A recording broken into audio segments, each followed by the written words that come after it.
evening and welcome to an all-new season of A Closer Look, a show dedicated to bringing you the facts. We ask the questions that others won't, and we get the answers that no one else can.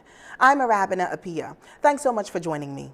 Each week, I'll be here to talk you through the stories that are grabbing headlines and spurring national debate. You've heard the stories, and now it's time to take a closer look.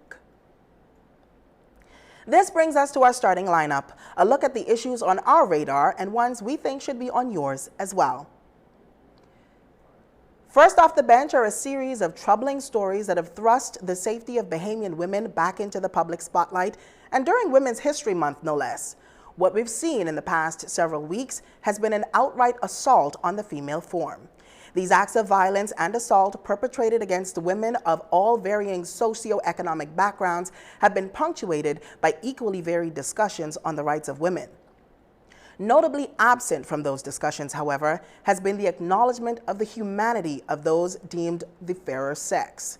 Conversations disguised as a call for biblical submission sound more like demands for subservience, and what has become clear is that men and women alike cannot make the differentiation.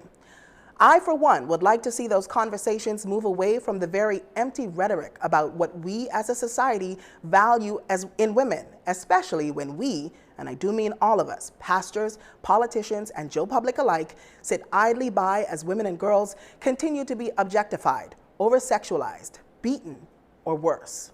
So, how do we get there? We can start with the way we socialize the next generation of Bahamian children. While I think it's safe to say that we collectively understand that what we teach boys and girls about themselves and what we teach them about each other is important, some of us have not understood the assignment. Teaching your sons to protect their sisters, their female cousins, and friends is great. But what if we taught young boys to see the value in women that they didn't have an immediate familial or romantic connection to? What if we taught boys that their female counterparts are more than just a pretty face? What if we taught them to see girls as more than potential wives or mothers? What if we taught boys that girls are more than just a means to a sexual end? What if we taught them to recognize their humanity? Conversely, what if we taught girls that their value is not solely wrapped up in their ability to labor on behalf of and protect the men around them? Am I saying that women and girls shouldn't want the best for their male counterparts? Absolutely not. But what I am saying is that they should value and respect themselves in a way that does not require that they need to seek validation from the men and boys around them. Next up, we need mechanisms in both law and policy to protect women and girls in real and tangible ways. This looks like housing and shelters for women who need to get out of abusive relationships. This means a dedicated Olivia Benson and Elliot Stabler SVU-style unit in law enforcement, people who are properly trained to help women and girls, and in some cases men and boys, deal with the traumas of their homes. The time has come for us to stop sugarcoating these offenses and call them what they are. Unlawful sex, rape. Unlawful sex with a minor, rape. We gain nothing by finding frilly words for deviant behavior. In fact, our failure to call it what it is a slap in the face to victims who we claim we care about. The assault and abuse of women have become too frequent and too gruesome, and they're spilling over into other areas of our society. Don't believe me? Then let me tell you the story of Ian Shane Roll, a 49-year-old man who was recently sentenced to 28 months in prison for groping and fondling a female tourist who rejected his request to join her as she sunbathed near Sandy Port. This story, which appeared in one of the local dailies, might almost be comical had it not been so disgusting. Because after invading her personal space and groping her genitals, he says to this woman, a married woman who was by all accounts minding her business on vacation, "This is how we greet in the Bahamas."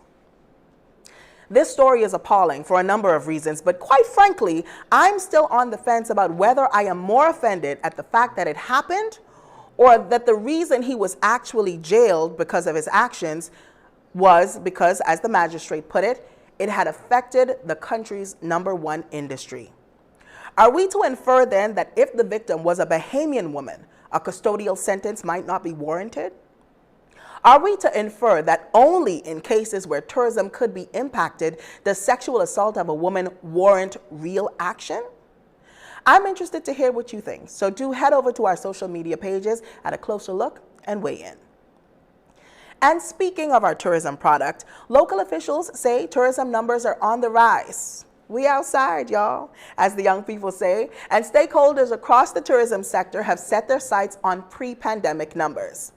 But as you are probably well aware, the goose that lays the golden tourism egg is a temperamental bird, and the goal of tourism nirvana is being threatened by a number of factors. Perhaps the most pressing among them are lingering COVID conditions. Despite a decision by the Davis administration to pull back many of the regulations and protocols which have been in place for the past 2 years, new variants and subvariants, lackluster vaccination numbers, and COVID apathy continue to make this a precarious position to be in. We will have a full discussion on the government's pandemic and post-pandemic plans, as well as the government's response with the Press Secretary Clint Watson, who will talk about the government's first 6 months in office. But before we do that, I'm excited to introduce a brand new segment called Millennials in Government. While on the campaign trail, the Davis-led PLP promised to usher in an era of Bahamian empowerment and a progressive youth agenda. Over the past several weeks, this administration has seemingly made good on those promises by creating opportunities for talented young Bahamians to take on roles of leadership across government sectors. It is the first time since Pinling-era governance that we have seen so many persons under the age of 40 be appointed to roles as parliamentarians, senators, directors, and chairs. And so this segment will hopefully introduce these bright and shining stars to the public. Joining us after the break, Chairman of the Bahamas Development Bank, Senator Quinton Lightbourne.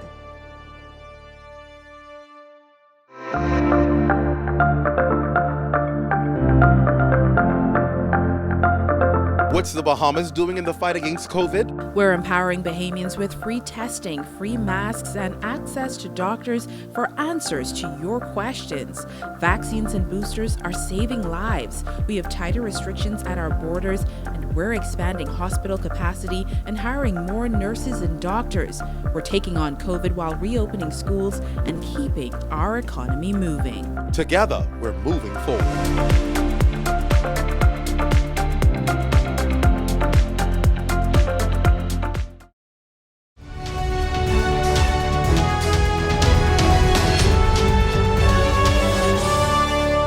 Welcome back. You're watching A Closer Look. I'm Ewurabena, Appiah, and joining me tonight is Senator Quinton Lightbourne, the chairman of the Bahamas Development Bank and one of the bright and shining stars tapped by the Davis administration for public service. Welcome, Senator. Thank you. Thank you so much for joining us. So I guess my first question for you is, with all of the opportunities that I'm sure are available to you in the private sector, why choose the public service? Well, one of the reasons is about pretty much national service. You know, for me, serving or being appointed as chairman of the Bahamas Development Bank has given me an opportunity to empower thousands of Bahamians, you know, throughout various spectrums, throughout the various archipelago in our country. And so I think I take this role very seriously. I want to develop various economies such as the blue, green, and orange economy, because I think the Bahamian people are very much diverse in everything that they do. And I want to be a benefactor to be able to help everyone to achieve their greatest potential. Mm-hmm. One of the things that the Davis administration was adamant about was the empowerment of young Bahamians. In your role so far, how have you seen young Bahamians really step up to the plate and reach for those opportunities? Yes, I've seen many young persons step up to the plate and have been successful so far. And I think that's a good balance of how you move our country forward. There's a balance between youth and experience. And I think coupled with that, we'll be able to achieve greatness as a country. And so far as many persons like the Vice President of the Senate, Senator Barry Griffin, I'm also chairman of the town planning committee, Mr. Keenan Johnson. So these persons are given an opportunity, and definitely we won't let the Bahamian people down, because it's our opportunity and it's a country that we love dearly and we want to see the country excel.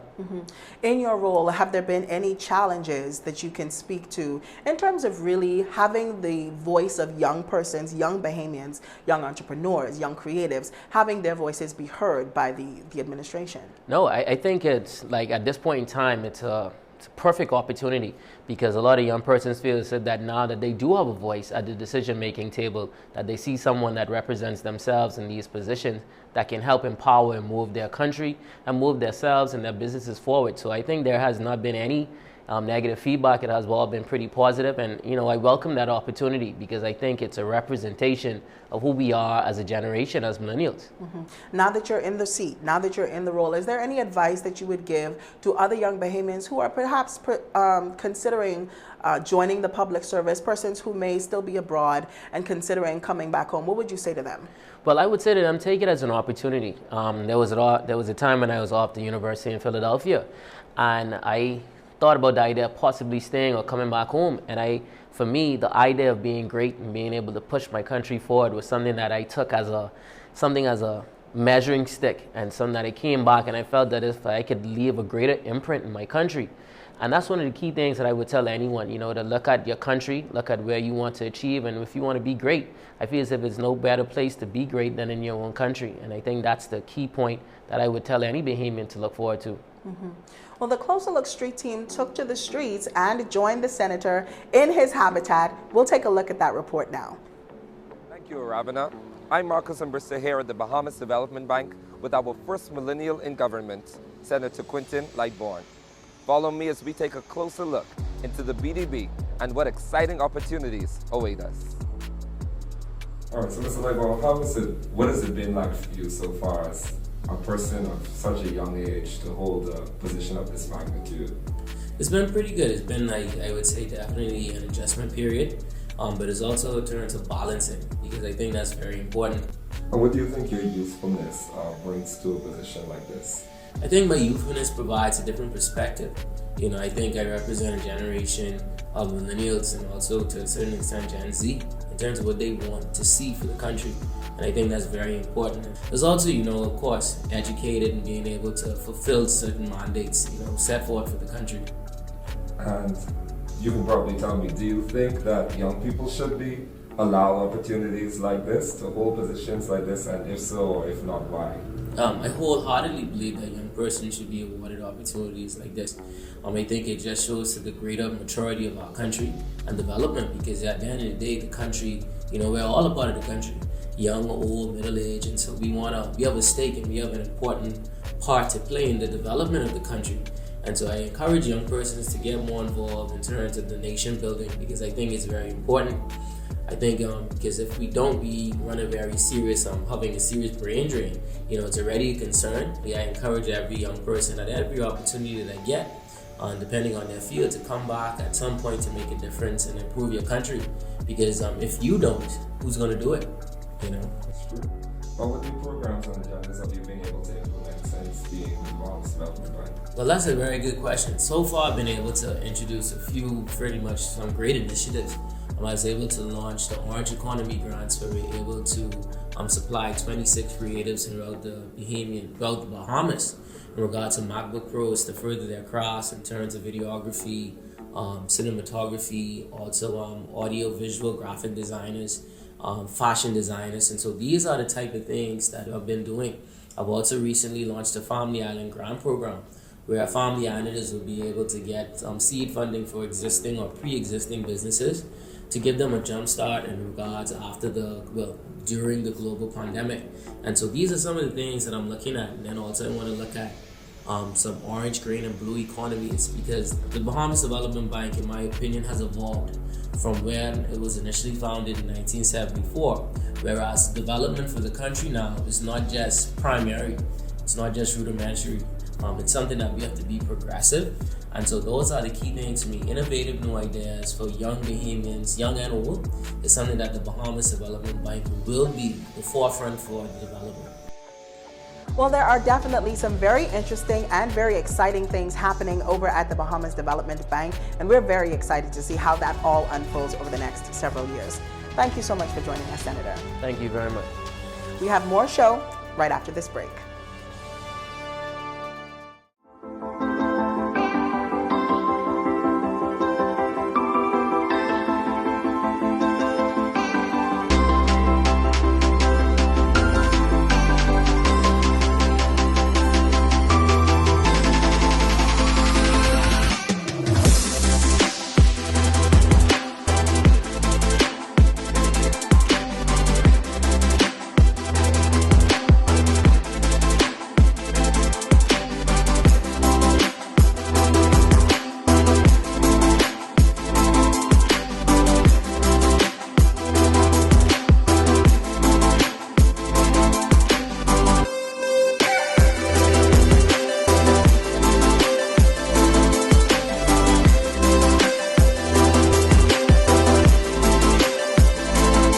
Julian Gray, and this is Up Close. There's no doubt that we're in a better position than we were a year ago. In fact, COVID cases, hospitalizations, and deaths have all reduced dramatically. Bahamians across the country are also vaccinated. In response, the Davis administration has announced the repeal of several strict COVID restrictions that have governed us for the past 2+ years. Some of us are excited. Others among us are worried that this could spell trouble for the country later on down the line. Tonight, I'm joined by someone who can hopefully shed some light on the way forward in a post-COVID Bahamas. Ladies and gentlemen, Press Secretary Clint Watson. Well, welcome, Clint. It's so nice to have you at the desk again. Thank you. It's great to be here, and congratulations. Well, I believe this is going to be a very timely and exciting show. Oh, I'm excited as well. So let's get right to it. Sure.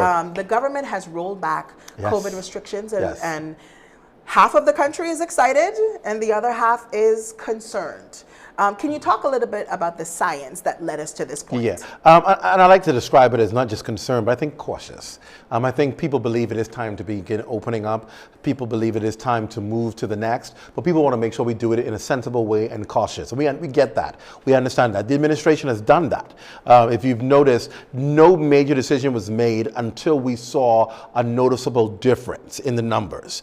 And we always believe in the science. Prime Minister Davis has always said, we will listen and we will follow the science. We follow the science. The Emergency Operations Committee at the Ministry of Health have guided and have made advice as when to move to the next level, when it's time to ease up on restrictions, and the government followed through with that, listening to the science. And it's based on scientific data. What is your percentage of cases that are being reported every day? What is the amount of cases in country?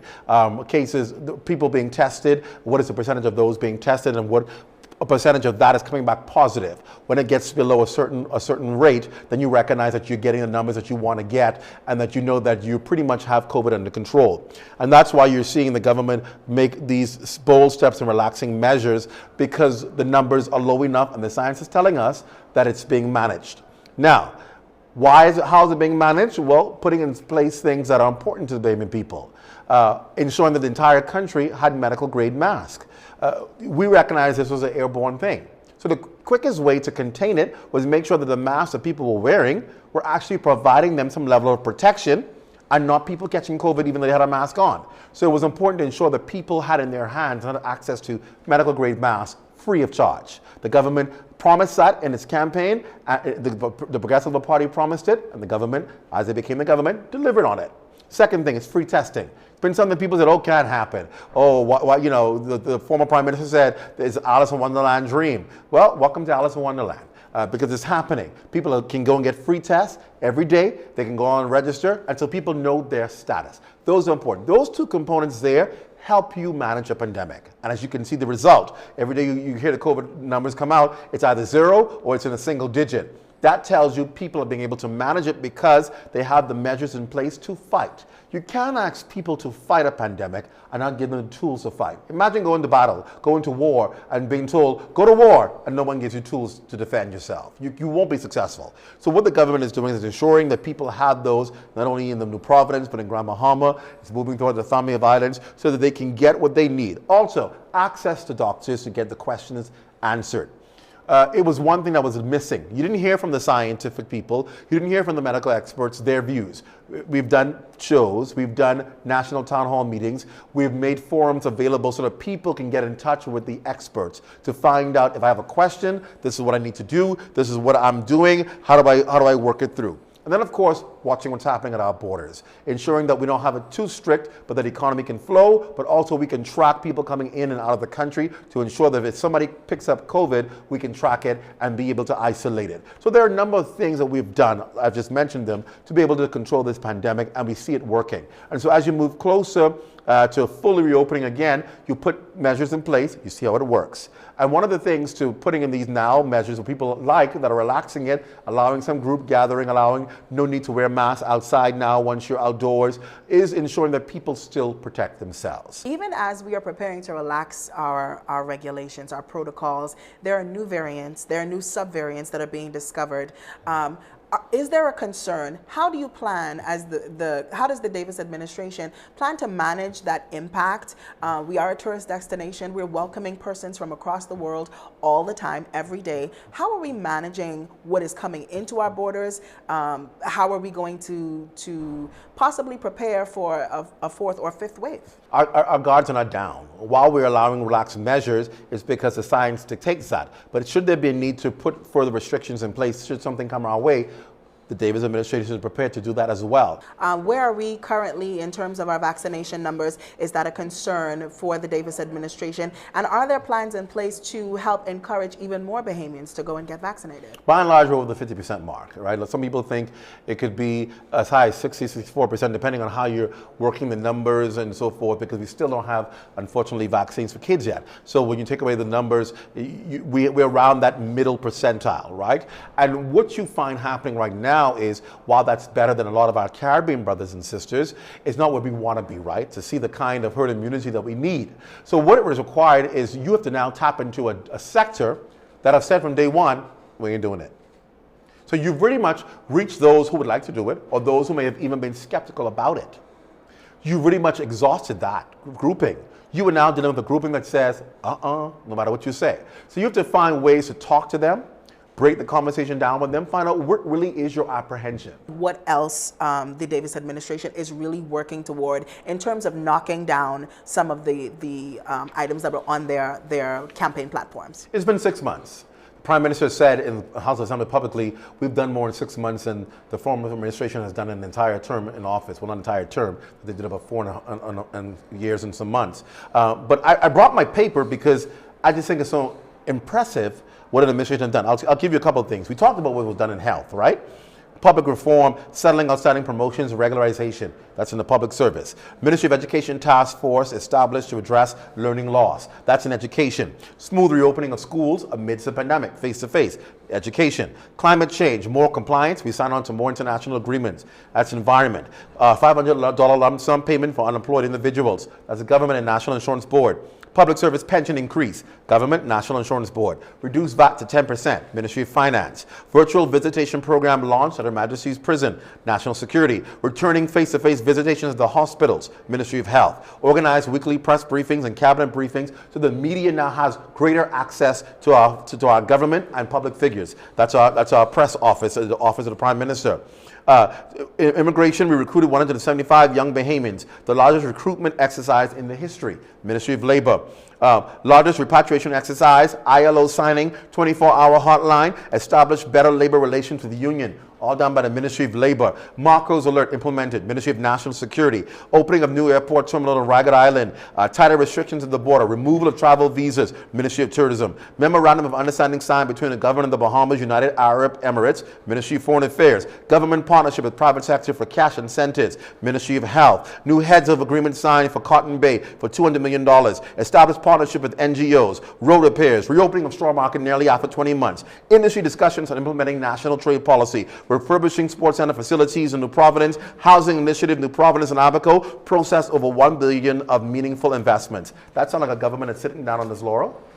The list is impressive, Clint, but I want to say, and I'm going to play devil's advocate here for a second, Sure. but you are going to have some persons who said, these are big ticket items and sure you can knock them down, but what is happening to assist people who are at the bottom? How do we assist Bahamians who need actual help? Because the legislation we've passed in Parliament allows for that. It makes room for the small man. If you noticed, in the first 6 months, the legislation passed, all of the legislation will impact the small man at some level. All of us may have family members who at some or one of these initiatives I just announced have benefited from it. So we're reaching the families, we're reaching the smaller men. Every day it is about helping. And that's what we're trying to put in people's minds who work for the Davis administration. That outside of your target, outside of your job responsibility, have a passion that if you see somebody, you don't have to pass them along. Even it may be your last you have. But take it out and help somebody so that we can bring our people out of the doldrum that they've been in for decades. That's real help. Well, there you have it, ladies and gentlemen, directly from the press secretary himself. Thank you so much for joining us tonight, Clint. Thank you. It's great to be here, and congratulations. Stay with us. We have more of a closer look right after this.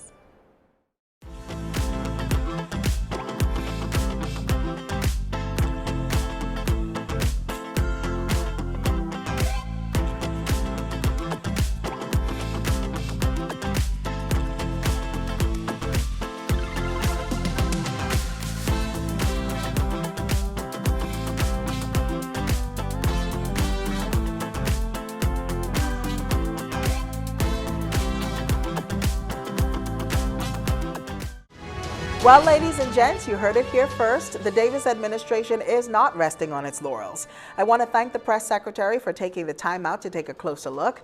Thank you to our millennial in government, Senator Quinton Lightbourne, and thank you for tuning in. If you have questions or comments about anything we discussed here tonight, be sure to weigh in via our social media platforms. We'd love to hear from you. Till next time, I'm Ewurabena Appiah, and I'll be here next week for a closer look at the stories grabbing headlines and getting the answers to the questions that matter most to you. Good night, everyone.